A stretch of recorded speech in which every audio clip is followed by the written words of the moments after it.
Hi everybody, and welcome to the latest in a series of ISE webinars. Today we're going to be talking about putting skills into the curriculum. It's become a growing topic that we've seen over the last few weeks as everybody's started to turn their attention to autumn. There's been some conversations around virtual careers fairs, and we'll be doing more work on that you'll see coming down the pipeline. But today actually we want to talk about not specifically careers fairs, but other ways that employers can engage with the curriculum, with universities for this autumn season coming up, because obviously there's going to be minimal opportunities to do face-to-face. So we've got a great panel here, and I'll get them to introduce themselves in a minute. If you haven't joined one of our webinars before, I'll just give you an idea about how it works. We've got over 200 people signed up to attend today's webinar, so obviously it's that would be impractical to ask questions by voice. So as participants, you'll all be on mute throughout the webinar, but you do have a questions box, so please really do make use of that question box. So if you type your questions into that box, they pop up on my screen, and I will then if I can feed them in as we go through the conversation, I will, but quite often actually we get so engrossed in the conversation it's easier to do them at the end, and we do allow time at the end for questions with the panel. At the end of the webinar, the platform that we're using automatically records it, and it will be posted on our website later today or on Monday. So if you want to go back and revisit some of the discussions, you are able to. Also, please feel free to share it with colleagues. We made the decision at the start of this crisis to put all our webinars and podcasts in front of our paywall, so actually anybody can have access to it. And welcome to you if you are new to the ISE. So the ISE Institute of Student Employers. We're a sort of a broad organisation focused primarily on the needs of employers in the student recruitment market, but also have a large number of universities that are also members. So we're really the place for everybody that's involved in those transitions from education through into work. So my name's Steve Isherwood. I'm the Chief Exec, and I'll be hosting today's webinar. But I think it's time to crack on. So why don't we meet our panel? Samantha, would you like to introduce yourself first? Hi there, I'm Samantha Pugh. I'm an Associate Professor in STEM Education at the University of Leeds. My current role is the Director of Student Education for Physics and Astronomy. Thanks, Samantha. Gillian, would you like to go next? Hi everyone, I'm Gillian. I'm the Employer Engagement Manager in the Careers and Employability team at the University of Liverpool. Thanks, Jill. Andrew? Afternoon everyone, Andrew Bargery. I work at PwC. And I work within the student recruitment team and oversee all the work we do with universities and schools across the UK. Thanks, Andrew. And Maryam. Hi, everyone. My name is Maryam. I'm a design executive at the Smarty train. We are a talent consultancy specializing in early talent attraction and strategy. I combine my backgrounds in design thinking and strategic foresight to essentially design learning experiences that resonate with audiences, notably for the future of work. Fantastic, that's great, and thank you to all of you for sparing the time to talk to us today. So let's get stuck into the body of the webinar, and if I can turn to you first, Samantha. You've successfully integrated employer-led projects and case studies into your physics and chemistry modules. What do you think are the key factors that have made them work, made them a success?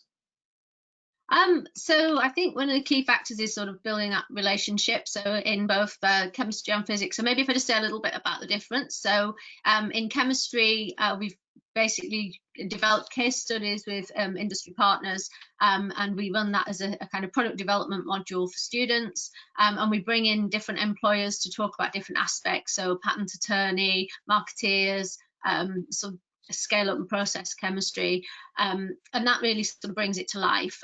In physics, a slightly different model. We work on live project briefs with a number of different employers. So they provide us with a project, and then they'll provide mentorship for the student team throughout that project. So it runs across the whole year.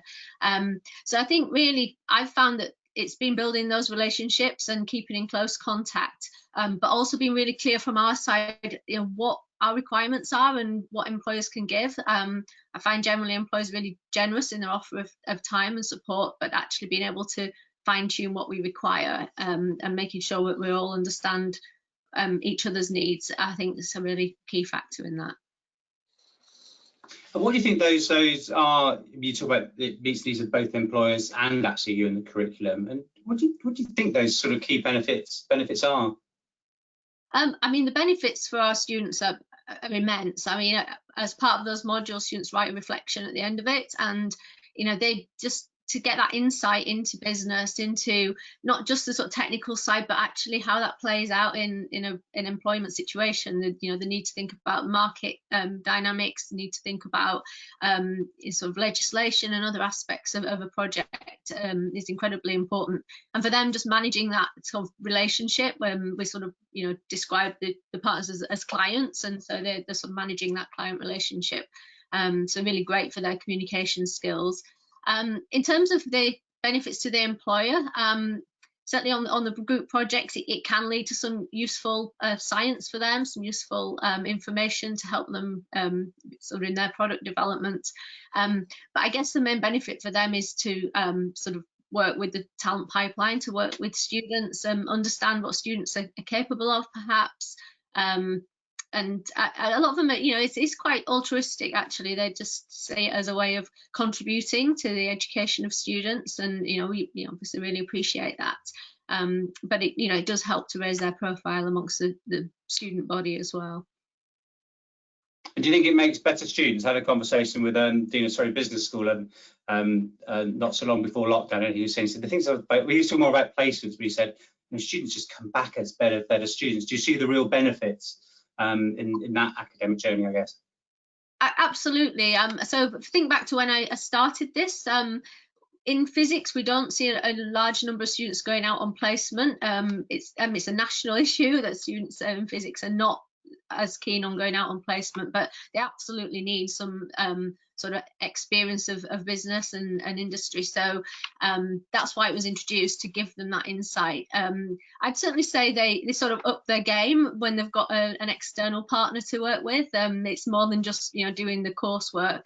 That almost becomes secondary to get this sort of working towards a mark for the coursework. They're more interested in doing something that will be you know, satisfactory and to please the employer. So I think it makes them more professional in their behaviour, makes them see the sort of wider application of what they're doing, so you know, they can see why they're learning what they're learning. So yeah, the benefits for the students are tremendous, and yeah, I definitely see a difference.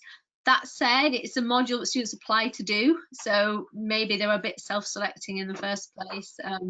Maybe it is the more enthusiastic students that you see. I mean, that's true for placements as well. They have to have a certain amount of sort of ability to secure a placement in the first place. So yes, they do come back, you know, tremendously upskilled, but actually they were probably stronger to start with as well. So it's a double benefit for them. Yeah, that's the problem with the data, isn't it? The data shows, you know, great outcomes for placement students, but there's always that thought that, yes, are they the ones that would kind of probably have done well anyway. Mm-hmm. So you must be going through a fairly challenging time, to say the least, in terms of not only finishing off the current academic year, but starting the new academic year. I mean, how has that been? Are you just having to switch everything virtually, making it all online? Yeah, it's been busy. So this is my first year in this role as well as Director of Teaching, so it was a great timing. But it is challenging. Everything's changed. You know, we've had to adapt to absolutely everything: delivery of teaching, design of assessments, how students submit their work, how we market in the current sort of season, if you like.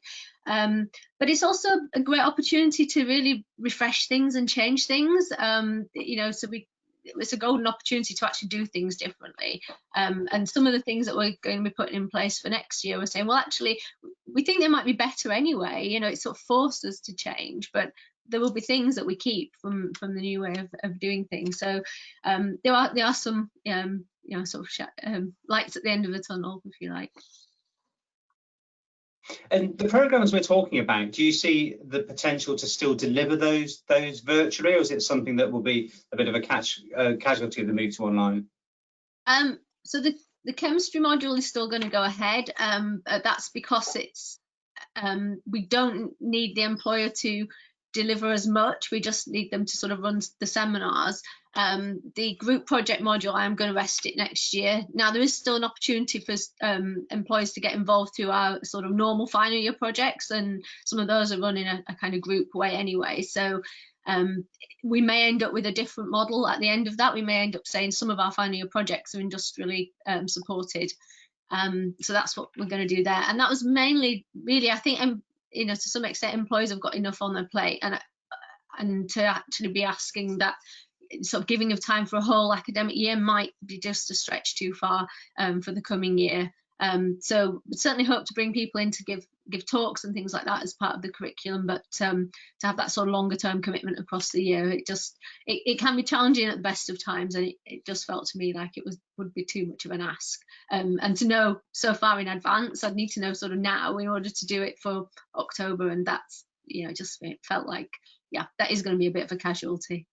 But hopefully we can, it's only a temporary thing. We will resurrect it the following year, and we will have other opportunities. Yes, that's one of those challenges. I mean, everybody's asking for certainty for the autumn, but of course, if you think about the timescales, we're what, sort of 4 months away from the autumn, but we've only spent 3 months in lockdown. So, yeah, I think there's still so much change that's likely to happen. There's so much uncertainty. It's very difficult to predict that, isn't it? So you mentioned talks. Do you see the opportunity where employers will, if it has to be virtual and there is limited face-to-face opportunities, would you see the opportunity for employers to still do some of that stuff virtually with yourselves? I'd like to think so, and I mean, we're seeing it across a whole range of things that there's more engagement with online seminars than there ever has been in the past. I think I've seen it in other forums that I've been involved in, and students do seem to tune into online things. I mean, ideally, I would link it in with the curriculum so that it's not a standalone event. I think that's really the way to get more students engaged. So it's something I'm acutely aware of, that we have built quite a lot of sort of careers and employability into our curriculum, and they're things that we really need to make sure we don't lose as we go into lockdown teaching. We will have some face-to-face, but you know, we've got to think about those sort of big events we won't have, so we've got to find alternative ways of reaching students, and I think reassuring them actually that not to despair, that, you know, that there's still going to be opportunities for them going forward. So I would look to put it inside the curriculum. I mean, I work closely with our sort of employability team, and so it's very much a partnership of how we sort of get our messages across, but putting things into the curriculum is important, especially for a subject like physics that does have a busy timetable. Asking students to then do additional events on top can be a bit much for them. We do have to sort of fit it all together. Yes, that time is always a challenge. Just one brief question before I move on to Andrew. Do you work with, I guess, STEM type employers? So is it a physics related problem, for example, that employers will be tackling, or is there also that commercial mix in there? So there are physics related problems, often sort of on this into the engineering side of things as well. So definitely STEM problems, but it's about the students realizing it's about more than just the science. So talking to some employers, it's just that realization that if you can't commercially source a product, then you can't use it as a commercial entity. You know, it's that kind of sort of appreciating that, you know, and things like intellectual property. I think undergraduates have probably not really grappled with that and how that works. So it's sort of making them aware that actually it's not, in these kind of projects, you're not just looking at journal articles, you're looking at, you know, sort of commercial reports, business reports, IP, you know, patents and so on.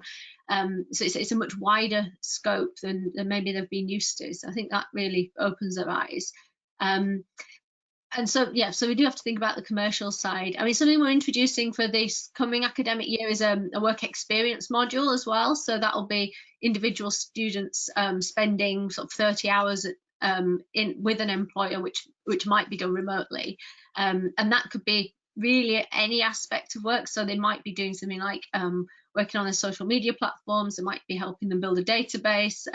So drawing on some of their physics skills. And I know from speaking to you in industry, students and employers, there's sort of computing skills, sort of coding, programming, are the things that are probably the most transferable from the physics degree, or something that physicists are really strong at. So we'll be looking at how we can work with employers to do that kind of work as well, which is a shorter placement and flexible. They can do it in any work pattern that suits the student and the employer. So that's a new development for this coming year.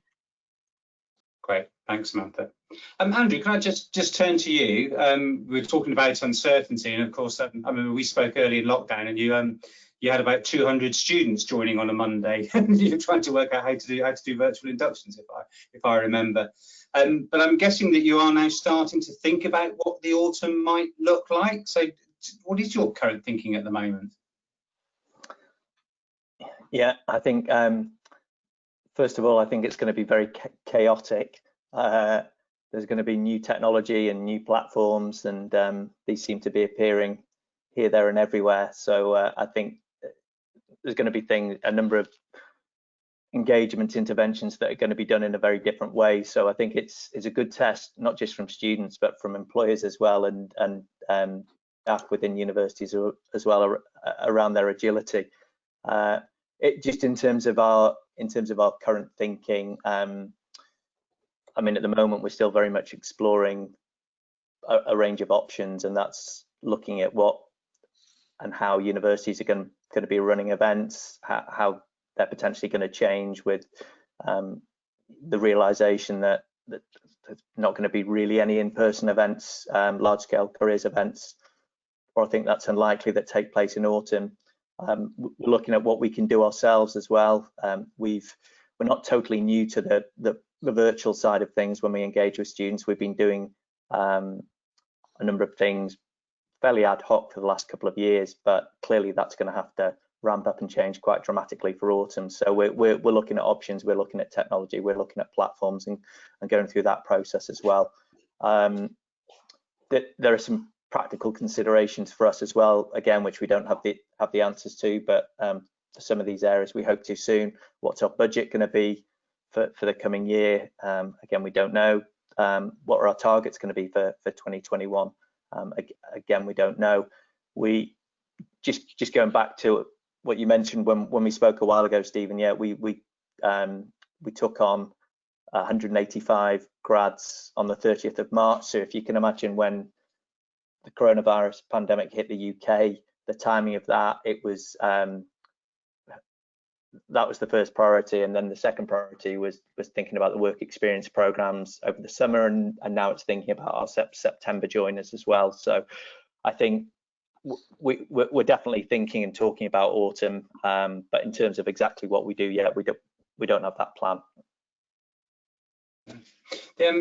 We were Samantha and the team of this webinar really is around actually that I guess working more within the curriculum, or what do employers do and universities do working together, that's I guess away from things like the obvious stuff like careers fairs and I guess the more direct marketing led events. I mean, outside of the whole COVID situation, has the curriculum been an important part of your strategy previously?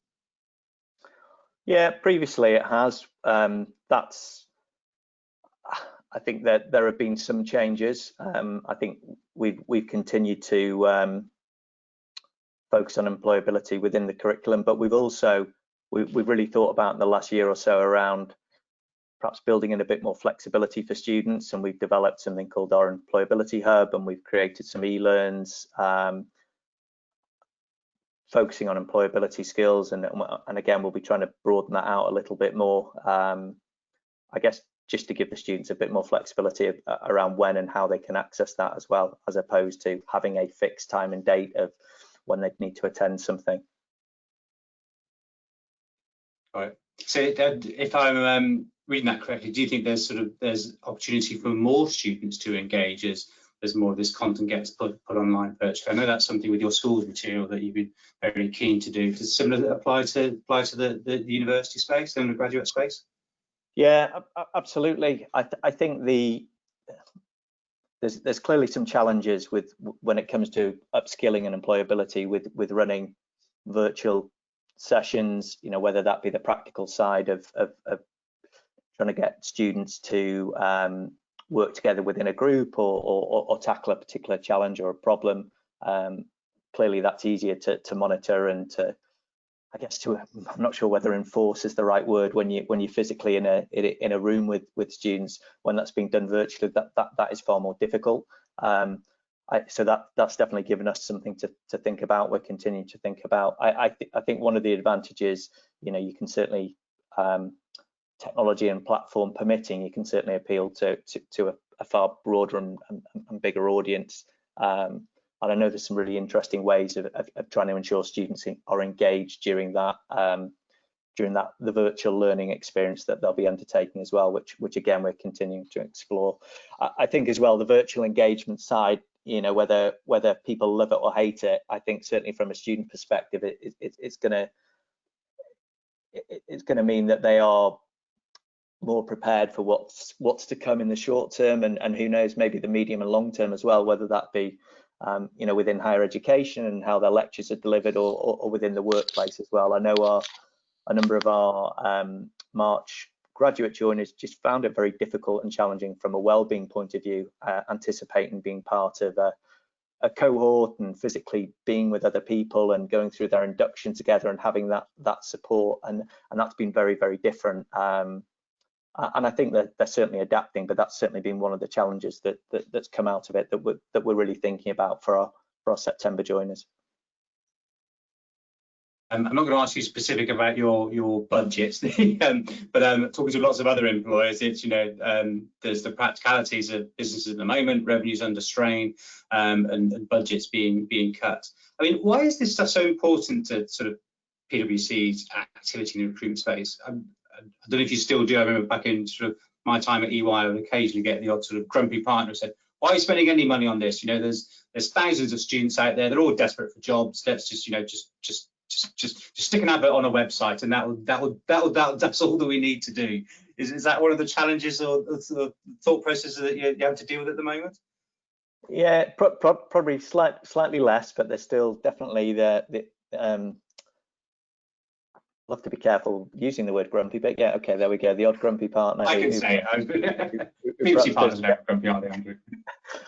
It does challenge some of the things that we do. I think from an employability point of view and thinking about upskilling, you know, it's really important for us to support students to, I think, firstly, navigate their way through the selection process. And over the years, you know, we've seen the selection tools that employers use change, and certainly in the last couple of years we've made some real drastic changes. And I think when you talk about game-based assessments, for example, you know, even video interviews, which have been used for a little bit longer, there's still quite a bit of ambiguity, uncertainty, you know, particularly students from disadvantaged backgrounds as well. So just trying to make sure that the right levels of support are available for students to navigate through the process, you know, make sure they're aware of what's to come, what to expect, and how to try and perform at their best and show their potential.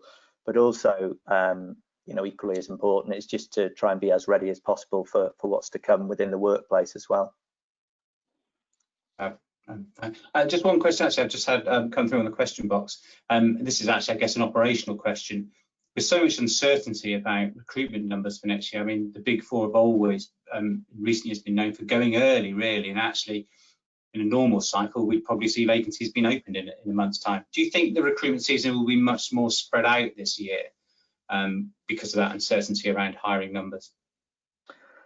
Yeah, difficult to say. I think probably is the answer. I think ordinarily we chopped and changed a little bit over when we've opened vacancies, and I think that there's certainly been the thought around, well, opening early, you know, like you said, Stephen, next month, July, could be really advantageous. I think typically we you know, we've opened our vacancies September time. Some of that has been more driven out of practicality and making sure all targets are confirmed and finalised, and as final as can be, subject to various changes throughout the course of the year. But yeah, I think that could definitely be the case, Stephen. That could be definitely something we see this year.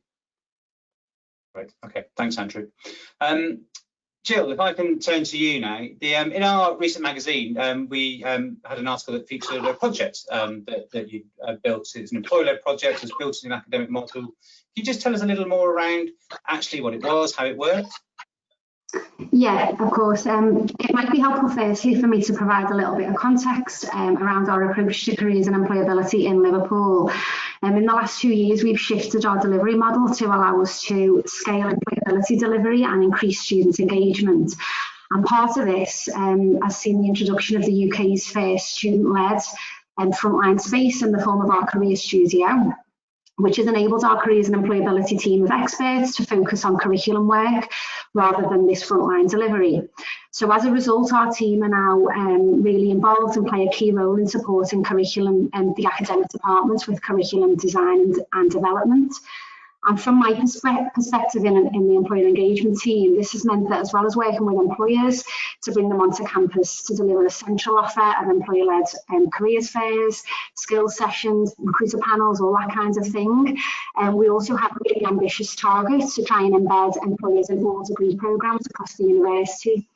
And the reason for this is to ensure that all of our students are exposed to our industry connections throughout their journey, and so that we're no longer relying on students coming into us and opting in to engaging with employers. And we're making real progress now with this, and we're just starting to see it come to life and some success stories coming through. And I often use this particular example that I'm going to focus on today to explain what we do and how it actually works in practice and what each party kind of has to contribute to make it work, as well as showcasing the impact that we can have in this space when a careers and employability team, academic colleagues and employers all come together and collaborate. So this particular academic module was in the School of Mathematics, and it was a third year assessed employability module, which was optional for up to 60 students. The module was designed in collaboration, as I've said, with our staff who are aligned to the science and engineering faculty, and we work with the academic lead to design the module to incorporate a series of group projects. And they were all focused around working in a professional environment on a mathematical related task so that students could develop and practice a range of skills, and this included things like creativity, problem solving, collaboration and presentation skills and time management, as well as being able to articulate mathematical results to audiences of different mathematical ability, as well as working to a professional client brief. And the list of skills could go on that they practiced as part of this. So the module took place over 12 weeks, and the students were introduced first of all to project-led work by the academic, the first project was set by the maths department, and then a further 2 projects were set by 2 different employers.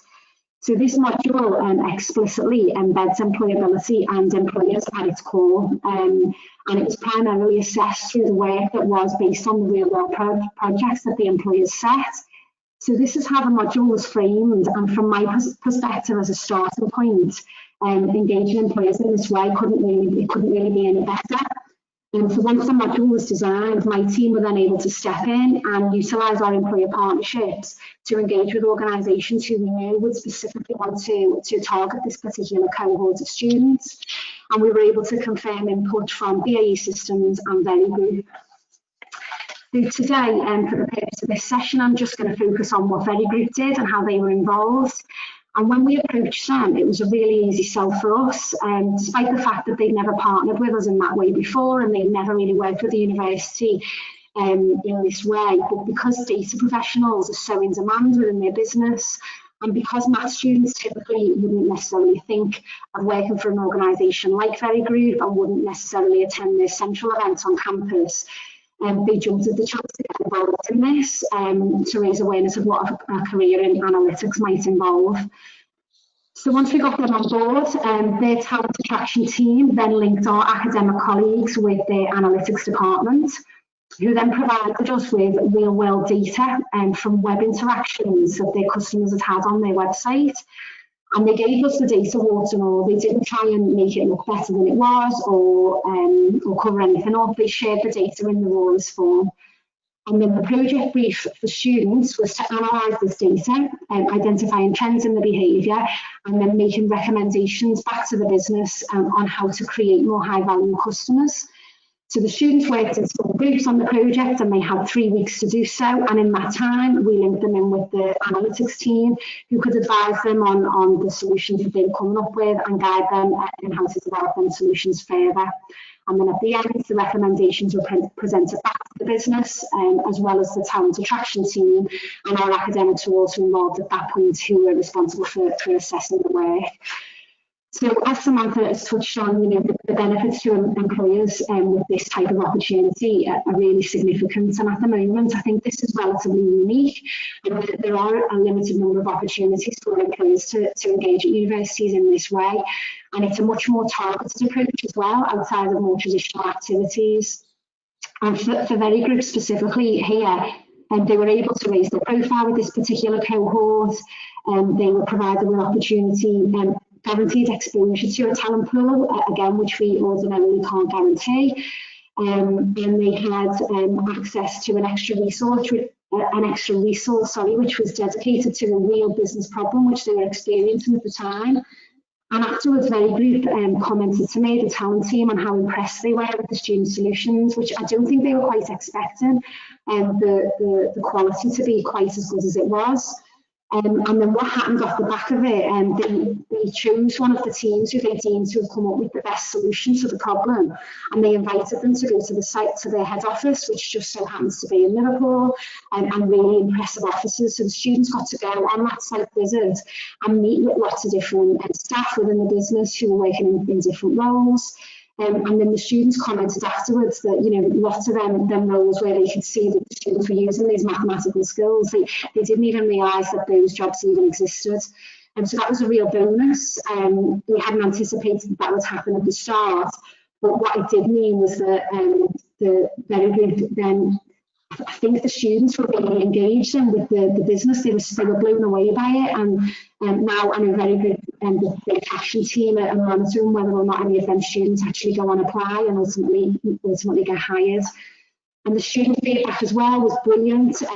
One commented that the university could benefit significantly from having more opportunities and more modules like this for students. Another was just commenting that it was great that they'd been able to see how the skills they developed as part of their course could actually be transferred to the real world and a real world scenario. And there was lots and lots of feedback from students saying how they developed their confidence significantly as a result of this piece of work, which we know is so important for students and graduates. So all the student feedback that we gathered really backed up what we thought and what we knew ourselves anyway, so that was brilliant. And from my perspective, in the careers and employability team, this type of way to engage with employers is really hard to fault. I think, obviously, as I've mentioned, it's such an ideal scenario for students to be able to practice, develop, and then be able to articulate the skills that we know graduate employers are going to be looking for in the application process. But this kind of approach for me just feels like the right thing for us to do.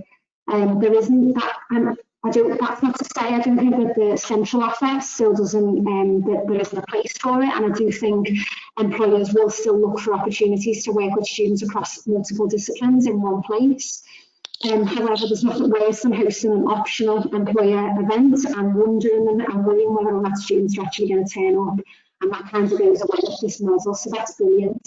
And for me, it just feels like a new and exciting way for us to be able to expose students to the industry connections that my team works so hard to develop, without students being able to avoid it and opt out.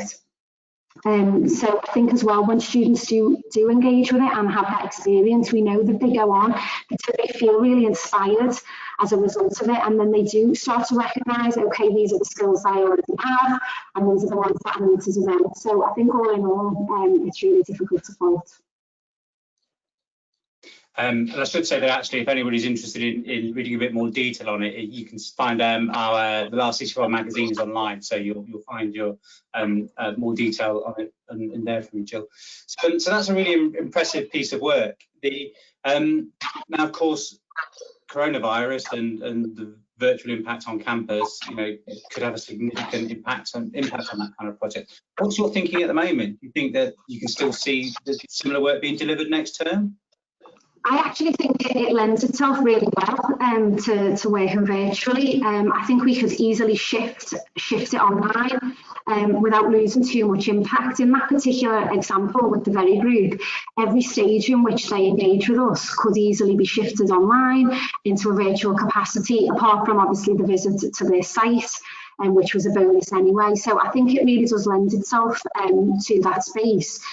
Another benefit, I think, is that if some employers are perhaps next academic year not recruiting in as high a volume as they have previously, this is a great way to still engage with universities on campus, or off campus rather than engaging in a virtual fair, which is often about recruitment and roles that are available. So it doesn't necessarily need to be the thing that the employers will be recruiting to get involved in this. And it can be relatively light touch as well. As well, lots of COVID-related uncertainties around placements and whether or not students are going to be doing internships means that we're going to have to evolve what that looks like. And I think this model provides a real opportunity for us to provide an alternative real-world experience for students. Plus, it's really scalable. So if employers were to pre-record perhaps setting the brief, we could roll that out to various groups of students who could then work on this project. So that's brilliant as well, relatively low resource for the employer. And finally, in Liverpool, we're exploring how this approach can also be shifted outside of the curriculum. So as well as it being embedded, there's opportunities that we're looking at for students who've no longer been able to do a placement perhaps for the forthcoming academic year, or a summer internship as a result of COVID, that they can opt in to doing undertaking a real world project at the start of the next academic year. And when you move outside of the curriculum as well, that provides us with an opportunity to do it multidisciplinary and engage students from different courses, which I think is always a bonus as well. So I think it's got lots of potential. I've had a few questions on the same theme actually, and they're asking, I think, about actually the involvement of you and your team in this work. Is it something where you set up the relationship and step back? And is it something that then the academics and actual department managers within a business are involved in, and always keeping the recruitment people out of it as well? Or is it something that you stay very much involved in?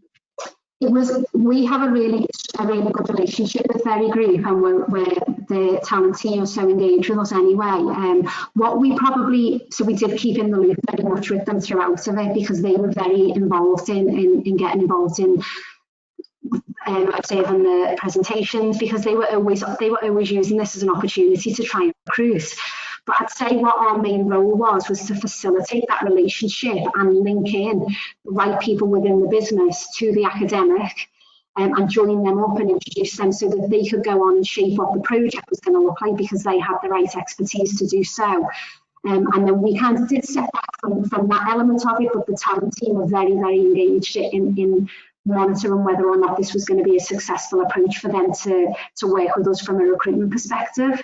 And so again, our model really lends itself. We work really closely with the faculty teams within careers and employability, who link in with the academic staff. So the model, which is why I kind of set the scene at the start, the model that we've set up in Liverpool really lends itself to this.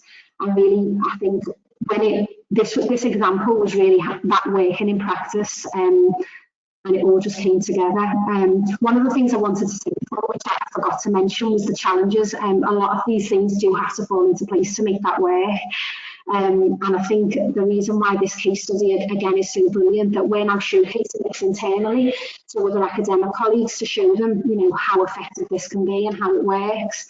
And I think, we're doing the same with employers. I think now that we can show them what's involved, it's easier to get people on board and signed up, because they understand what's involved. So I'm hoping that as a result of these types of case studies, that it will snowball. But yeah, it takes a lot of different, a lot of coordination from lots of different people, and it all has to fall into place for it to make it work. Great, thanks, Jill. Maryam, can I just turn to you now? And it's interesting, actually, one of the things we were going to talk about has also come up in a few of the questions that we've had through. Everything we've been talking about today is about, yes, recruitment might be the end product, but it's about developing skills, understanding, learning, which is very much based on employers' talent needs. So what skills do you think projects like the ones we've been discussing about should be focused on? And do you see that kind of, I guess, skill base changing because of coronavirus? Is the whole landscape going to change to a certain extent? I think it's a great question. And to answer the second one first, I think that a lot of what needs to be happening with regards to skills on campus and with students was already the case before COVID. And I think that in light of COVID and the wake of it, a lot of it has just been intensified. So we've been doing some work for a client of ours in the US that's actually using skills as a market differentiator. And so from that work and from some of our research at Smarty Train HQ, I guess, virtual HQ, we've elaborated a series of skills that we think are going to be key in a post-COVID world, and of course, in future-proofing beyond COVID itself. And so based on the conversation today, I've sort of run down to 3 that I think are really key that I'm going to walk you through right now. And the first one is resilience. Andrew, you were talking about, just looking at my cheat sheet, you talked very sort of pragmatically about the reality of the change and the ambiguity and the lack of certainty right now in the world. And that's where I think resilience becomes really, really key. So of course, by resilience, I mean the ability to recover from or successfully adapt to adversity, change, and of course, significant sources of stress. I think what's really brilliant about resilience is that it's actually quite dynamic. It's something that people can learn, it's something that people can improve on. And I think what's interesting to us is that it's actually been shown that resilient people develop and grow as a result of change. And so that becomes really important to build into early talent, because it means that when faced with change and adversity, such as a global pandemic, of course, you have an employee base that is thriving as opposed to eroding or getting lost in the pace of change. I think the second skill, and this comes off the back of resilience a bit, but is equally important, if not more, is leveraging change. So we found that what's actually really key about leveraging change is the ability to anticipate it first, but then second, to identify where opportunities can be seized to one's advantage. And this matters, of course, because it's a very active approach to dealing with change as opposed to a passive one, right? It's a difference between someone thinking the future arrives and I have to adapt to it versus thinking, we are agents of change. What can I do to bring about our preferred future, so to speak, a future in which, we're thriving? And the latter mindset is an active reframe of how to approach change. And building this kind of a mindset that leverages change into early talent becomes so key at a time where change is essentially our norm. I think the third skill, and this is my personal favorite, I'm a bit selfish for bringing it in so I can talk about it, is cognitive agility. And Andrew, you mentioned the word agility, which is actually what made me think about this. By cognitive agility, I mean a flexible mindset so that you're prepared to adapt to rapidly evolving technologies and global realities like COVID-19 that require us to essentially re-divert and pivot our efforts. And I think a really relevant and amazing example of this is scientific research labs today. So science has never been redeployed and advanced at such a rapid pace. You have researchers around the world working in labs who've essentially gone from writing proposals and grant applications to refocusing their efforts by repurposing their labs to support the vaccine effort, by picking up new skills, by mobilizing in the face of coronavirus, by developing pandemic protocols, things that they weren't doing before this happened. And I think that now that they've learned how to pivot quickly and that they can pivot quickly, they're not going to just revert back to old habits. And so effectively being agile has resulted in accelerated ways of working. I think other really amazing examples that are very close to my heart are breweries pivoting to make hand sanitizers, right? Fashion pivoting to make masks. And organizations, of course, can do this, but organizations are only as strong as their individuals. And so if we embed this in early talent in really meaningful ways, I think the sky is the limit in terms of being ready for a post-COVID world. And just thinking about all those things that you're saying, do you see that actually coronavirus could drive innovations about how employers and universities and students might all interact in maybe different ways. One of the things that you mentioned in a previous conversation we had around was also maintaining authenticity and stuff like that. So I wonder if there is, yes, where there's that potential for innovation, but you know, maybe building better relationships than we're able to in the past. Absolutely. Innovation sits at, and this is something you can Google, it's Innovation 101, right? Innovation sits at the heart of three things: what you have to offer, what people need, and what others have to offer. And I think during times of change, it's really important that we actually remember to place our efforts on the second of these, right? So what do people need? What does your audience need? Because ultimately people's lives are what's really been upended. And people's lives are what your offerings, your relationships, your interactions will thrive or die by. I think meaningful innovations around how employers, students, universities interact need to honestly consider the intensity of the changes that have taken place and are still taking place, and then pivot accordingly in light of them.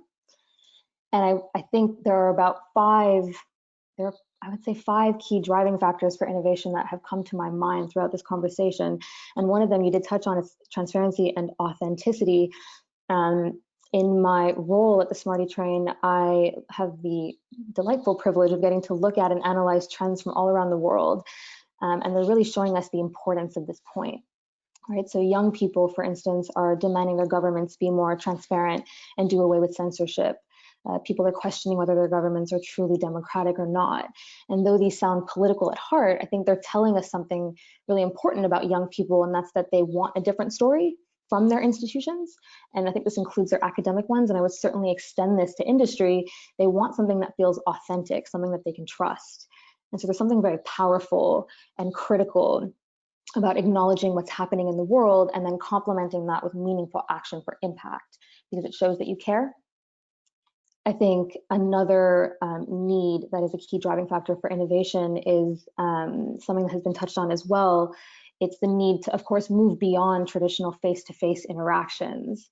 And this goes beyond virtual. It goes beyond taking what you do currently face-to-face and replicating it virtually. It's about reconsidering and I think redesigning the process that you take people through in a virtual setting, right? So the tactics that you use to engage people in virtual are going to be different. For example, we know that Gen Z have an attention span of 8 seconds. This was true before the wake of COVID. But now combine that with the fact that we're doing things virtually more than we ever have. People are at their screens more than they ever have been. It means that the potential for distraction is so much higher when you're doing things virtually. And so all of a sudden, variation becomes so key. And there's so much opportunity to create novel learning, attraction, recruitment experiences using variation in virtual. Something else that has been touched on is also really, really important, especially today because of what's been going on around the world, is the need for the inclusion of diverse audiences. There's so much room for innovation here. So broadly, as the cost of attending, say, a recruiting event decreases because the barriers to participation are not as opaque, diversity will increase. And now that's an opportunity for you to reach a lot of new people, which means it becomes really key to not make assumptions about your audience. So don't assume they have good internet connection. Don't assume they're mobile. Don't assume English is their first language. But what you can be really certain about is that clear, concise, simple content with a strong message will be accessible to very diverse audiences. I think it's important to remember that just because you go virtual, it doesn't mean that you have to pull every possible trick out of a hat. The best experiences often feel just super seamless. The fourth point is the need for meaningful, purpose-driven content. And remember here that students' lives have been upended, right? So purpose in such cases acts as such a powerful, strong North Star. To have a strong, meaningful purpose that you can convey with clarity and simplicity, to my previous point, is showing people a path. And that's become really valuable at a time where paths have become essentially blurred, and in some cases they feel non-existent. And planning has become difficult to do with any kind of accuracy. So an employer offering a clear path is an employer displaying some sense of stewardship in a time of flux and ambiguity, and you're giving people a sense of stability. And remember that we're dealing with a generation that really values stability. So back to the earlier point of innovation, you're meeting a need that has become intensified by your target audience. the last point, which I'll rush through because I've already talked about it at length, but I think it's really important, is the need for skills. And so I want to reiterate the importance of this, largely with a stat that I think is incredible, that 40% of Gen Z say that in lockdown they're focusing on their personal development compared to the global average of 29%. So there's clearly a demand for skills and development. And I'll just leave you with this final thought, that in a time when you can't necessarily rely on X, Y, Z roles being available or even existing, you can certainly always overinvest in your own skills and abilities to help you navigate the uncertainty of the times ahead.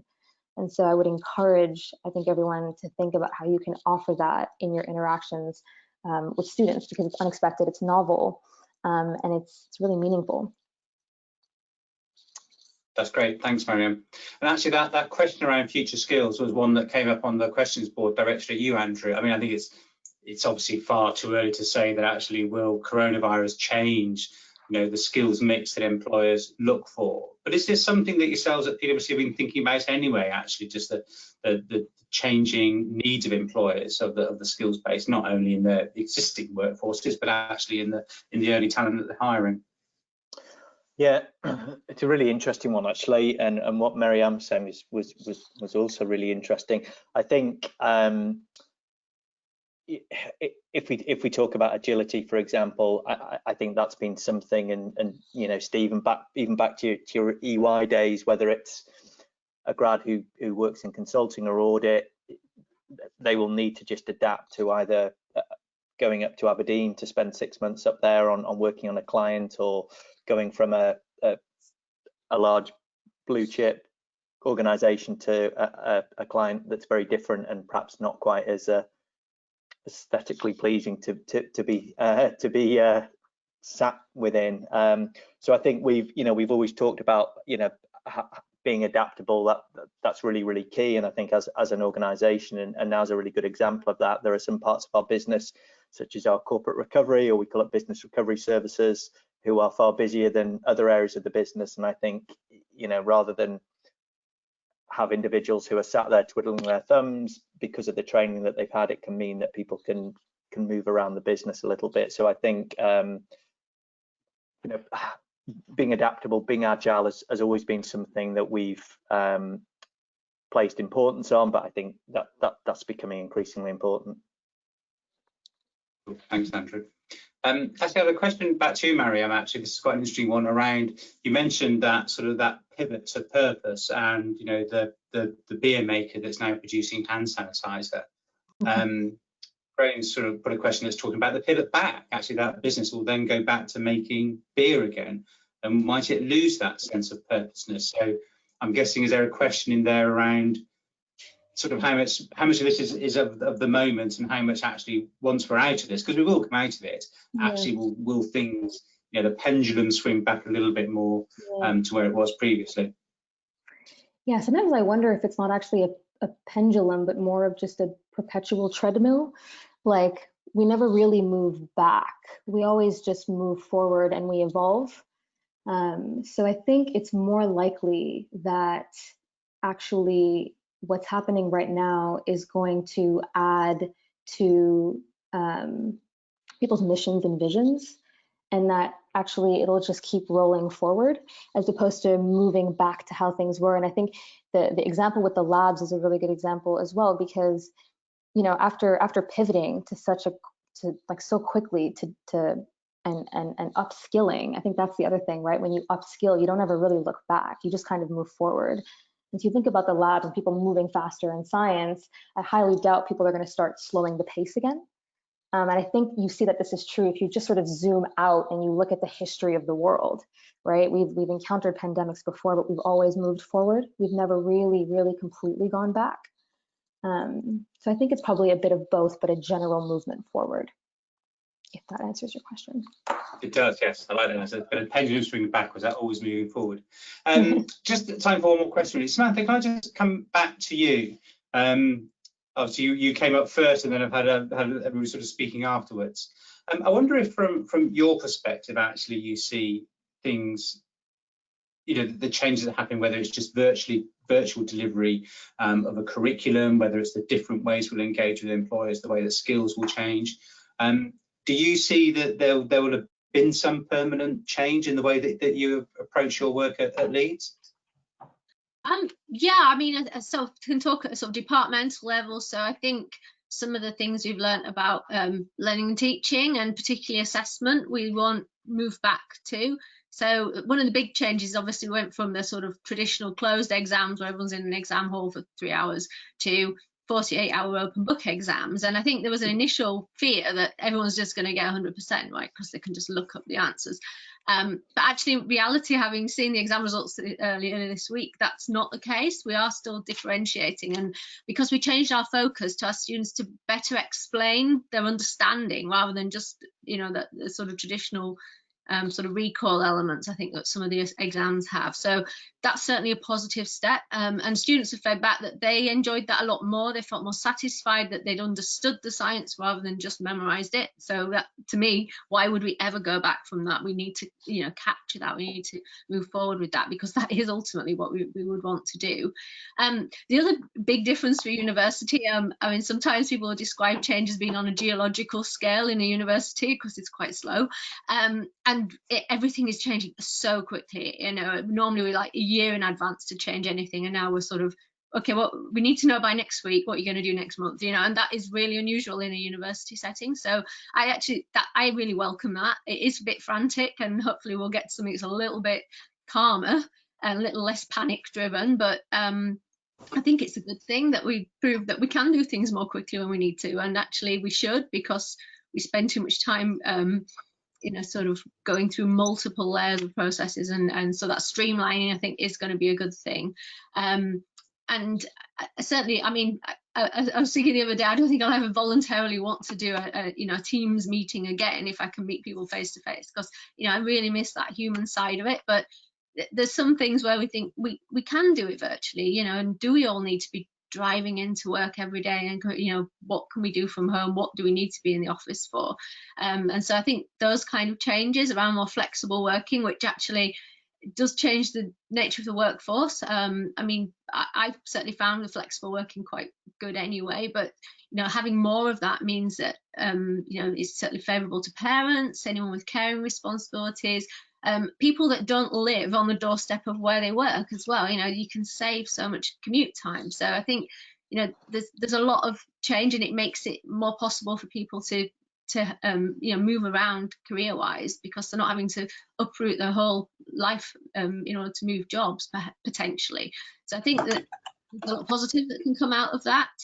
So yeah, I agree with Maryam. I don't think it is a pendulum back and forth. I think it's progressing forward, and some things that we miss we will bring back, but some things will have improved as part of the process, and so we should just keep that, bring in the good things that we've lost, but, you know, not lose the good new things that we've done. And then I think I was really encouraged actually by, I was worried, you know, a student body generally are quite stressed, and they're quite anxious, and, you know, mental health is a big concern in higher education, but from my personal experiences over this time, I think the students adapted really well. I was very, very worried about them, but actually they adapted really well, and just, you know, just picked it up and ran with it, and, you know, that's really encouraging. So sort of thinking about the sort of the resilience piece is certainly something that we're keen to do. I mean, how you teach and develop that, you know, in people is a challenge. I think allowing them to fail a bit more is a way to do it, but it was encouraging to see that actually they were much stronger than I think we probably were worried about. So that's sort of encouraging for the future as well. Fantastic, that's great. Some really good positive points to end on, Samantha. And I think all of us, whatever industry, and we're finding that actually that we've been able to change things a lot quicker than we thought we ever could do. And as you said, that students also responding very positively to it, which is great to hear. So we're pretty much on the hour, and I'm conscious that, yes, people probably have more Zoom and team meetings to jump onto, so we'll end it there. A virtual round of applause to our panelists, Samantha, Jill, Andrew and Maryam. Thank you very much, really great insights there. Sorry if I couldn't get to all the questions we did have, as always, a lot of questions coming through. people pinging up messages saying thank you again to all the panelists. So that's great. You can revisit this, as I said, but later this will go onto our website. You'll also get an email with a link to the recording, so you'll be able to revisit this. And look out for more webinars and podcasts. We are currently working one at the moment, which should hopefully be out in the next couple of weeks, actually about virtual careers fairs. We deliberately stayed off the virtual careers fair subject today because we want to do that in its entirety at another event. So that's all from us. Hope to be seeing you all face to face, actually in person at some point by the end of the year. But for now, that's all from us. Enjoy the rest of the day. Thank you very much. Goodbye. Bye.